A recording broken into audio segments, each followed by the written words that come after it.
Hola, queridos estudiantes, esperando que todos se encuentren muy bien, ¿no es cierto?, resguardados en sus hogares, en sus casas, con sus familias. ¿Ya? Les envío ya, desde ya, un abrazo gigante a todos ustedes. ¿Ya? El día de hoy se ha este video, ¿no es cierto?, para que podamos compartir algunos conceptos claves, ¿no es cierto?, que necesitamos saber, que necesitamos indagar, que necesitamos ir avanzando, ¿no es cierto? Por ende, vamos a iniciar, voy a compartir la pantalla y vamos a trabajar hoy con las propiedades de la materia, ¿no es cierto? ¿Ya? Que es la unidad que nos compete respecto al trabajo de ciencia. Ustedes saben, ante cualquier duda, ¿no es cierto?, me pueden escribir al correo que sale acá abajo, ¿no es cierto?, bastiancardenas@gmail.com. Cualquier duda, cualquier consulta, ya, yo se los puedo responder por ahí, por el mail. No hay ningún problema. En esta clase, ¿no es cierto?, vamos a comprender el concepto, ¿ya?, de propiedades generales de la materia, como por ejemplo la masa, el volumen, la densidad, etcétera, ¿no es cierto? Vamos a ver los puntos de ebullición también, de fusión, vamos a comprender los los cambios de estado, ¿sí? Y la teoría molecular, ¿ya? Es súper importante también trabajar. ¿Ok? Iniciemos. Entonces, para partir, tenemos que saber algunas propiedades generales de la materia, como por ejemplo, ¿no es cierto?, que la materia es todo lo que nos rodea, ¿sí? Absolutamente todo lo que nos rodea, ¿ya? Nosotros somos materia, el computador es materia, el celular que ustedes tienen es materia, ¿ya? La ropa que ustedes tienen es materia, todo lo que nos rodea es materia, ¿ya? En términos más científicos se puede decir, ¿no es cierto?, es todo lo que tiene masa y volumen, ¿ya? ¿En dónde? En el espacio, ¿no es cierto?, en el universo, ¿sí? Por lo que diremos entonces que la masa y el volumen son propiedades generales de la materia, ¿ya? La masa y el volumen son propiedades generales de la materia. Recordad que la masa, ¿no es cierto?, se mide en gramos, kilogramos, toneladas, etcétera, y el volumen, ¿no es cierto?, lo podemos medir en ml, en litros, en centímetros cúbicos, etcétera, ¿ya? Continuemos. Entonces, ¿qué es la masa? ¿No es cierto? La masa es una propiedad general de la materia que se define como la cantidad de materia que posee un cuerpo, ¿sí? Por ejemplo, ustedes cuando se van a pesar, ¿no es cierto?, lo que están midiendo es la cantidad de materia que tienen en su cuerpo, ¿sí? La unidad del Sistema Internacional de Medida es el kilogramos, ¿ya? Esa es la unidad que en todos lados se maneja, kilogramos, ¿no es cierto? Ustedes cuando van a la feria o comprar, ¿no es cierto?, y compran verduras, ¿sí?, lo ponen en una balanza. Esa balanza lo que mide son la cantidad de kilogramos que hay, ¿no es cierto? Otra unidad es el volumen, ¿no es cierto?, que esta propiedad también es general de la materia y se define como el lugar, ¿no es cierto?, que ocupa un cuerpo en el espacio, ¿sí? El lugar que ocupa un cuerpo en el espacio. Eso lo tenemos que tener aquí grabadito, grabado en nuestra cabecita, ¿bien?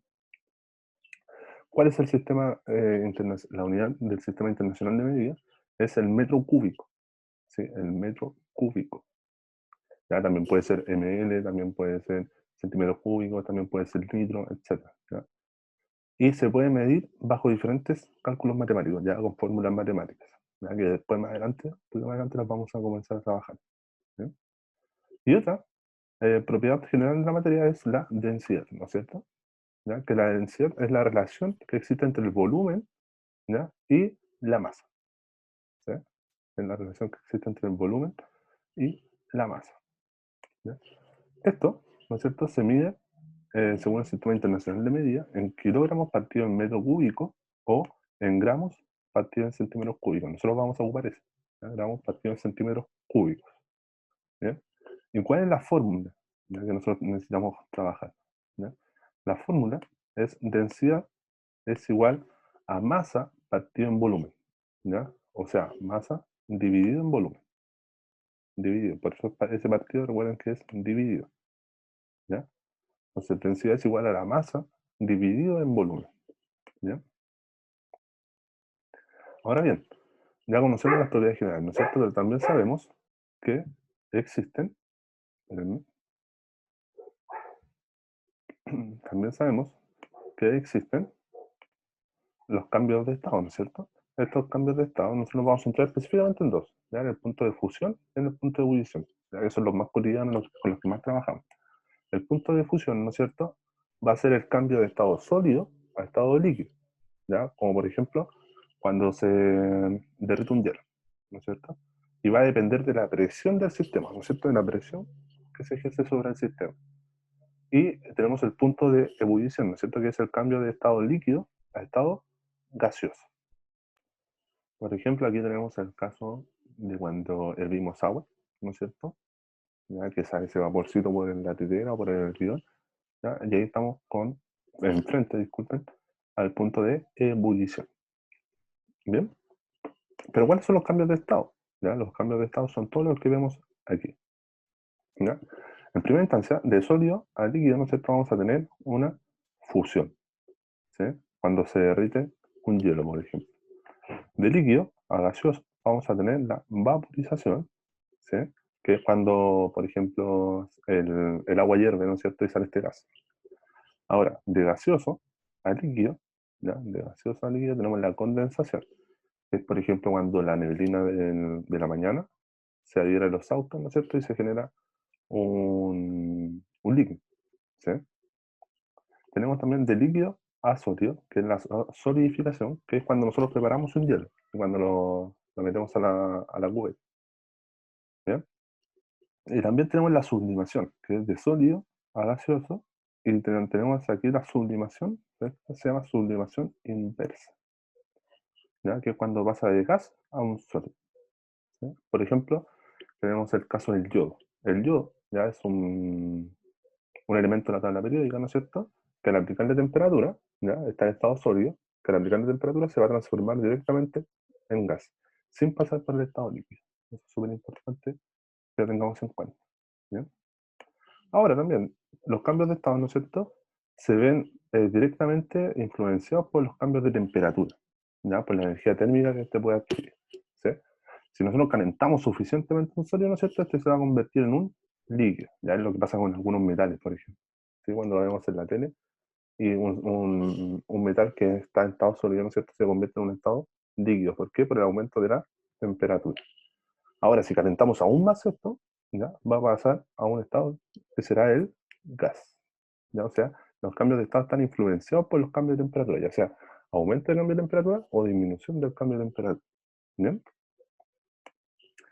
Y tenemos la principal teoría, que es la teoría cinético-molecular, ¿ya? Por eso se ocupan estas siglas, teoría cinético-molecular, ¿ya? Que es lo que está ahí, y que nos ayuda a explicar la naturaleza de la materia, ¿no es cierto? De cómo está hecha, ¿no es cierto? De cómo funciona la materia, ¿ya? Eso es lo más importante, ¿ya? Aquí lo podemos evidenciar, ¿no es cierto? Lo vamos a subrayar, en verde, de cómo están hechas las cosas o de cómo funcionan, ¿no es cierto? ¿Y cuáles son las principales hipótesis o las principales teorías que existen en esta cinético molecular?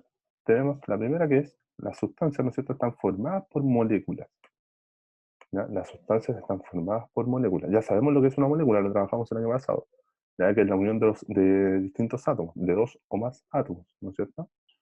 También tenemos que entre las moléculas, ¿ya?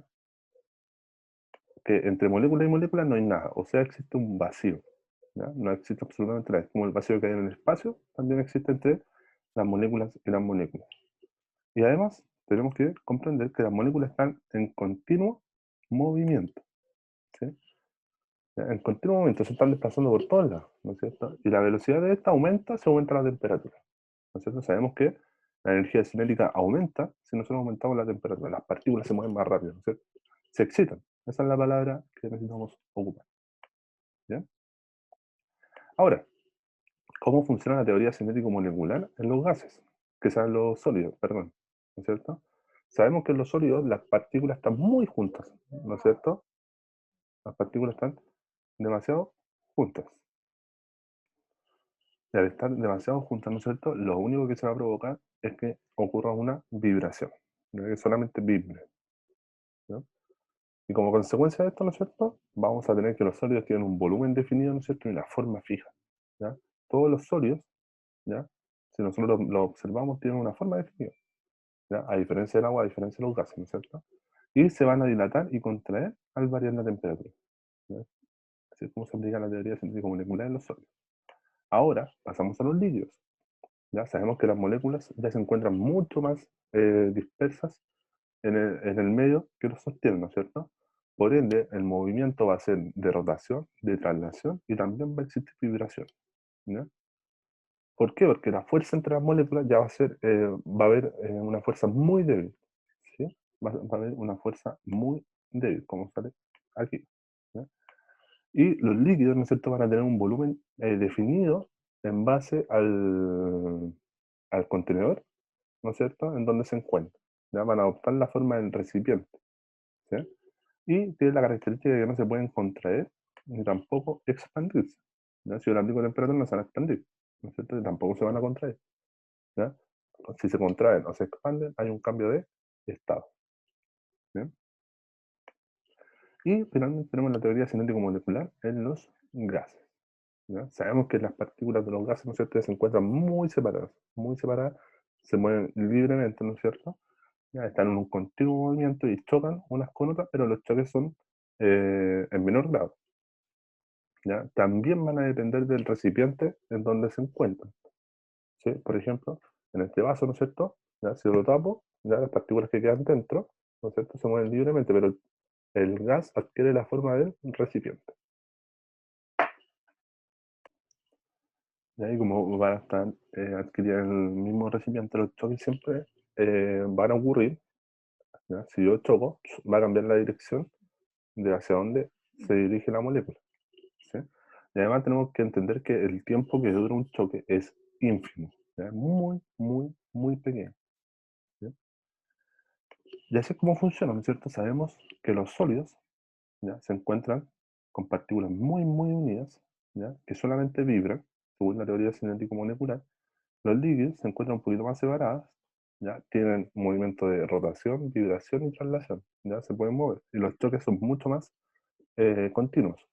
A diferencia de los gases, ¿no es cierto? Que en los gases encontramos que las partículas están muy separadas entre sí, ¿ya? Y que siempre se van a mover en línea recta. Cuando chocan, cambian su dirección, ¿cierto? Entonces, para ir resumiendo, la teoría cinético-molecular es la teoría que nos explica el movimiento de las partículas, el movimiento de las moléculas en específico, ¿no es cierto? Y cómo estas funcionan en el medio, ¿ya?, de los distintos estados de la materia, sólido, líquido y gaseoso, ¿ya? Cómo funciona también las propiedades generales de la materia, ya sea la masa, el volumen o la densidad, y también el punto de fusión y el punto de ebullición, que son puntos importantísimos para poder trabajar y poder entender la teoría cinética molecular. No olvidar también, chicos, quedarse en casa, ya, resguardarse, tomar las medidas de precaución necesarias. Ya pronto todo esto va a pasar. Esperemos que así sea, ¿no es cierto? ¿Para qué? Para que nos volvamos a encontrar, nos volvamos a ver. Un abrazo gigante para todos, un abrazo apretadísimo, ¿ya? Virtual para todos. Ya pronto nos volveremos a encontrar. Los queremos muchísimo. Cuídense, cuiden a sus familias, resguárdense y tomen las medidas de precaución necesarias. Un abrazo, los queremos. Adiós.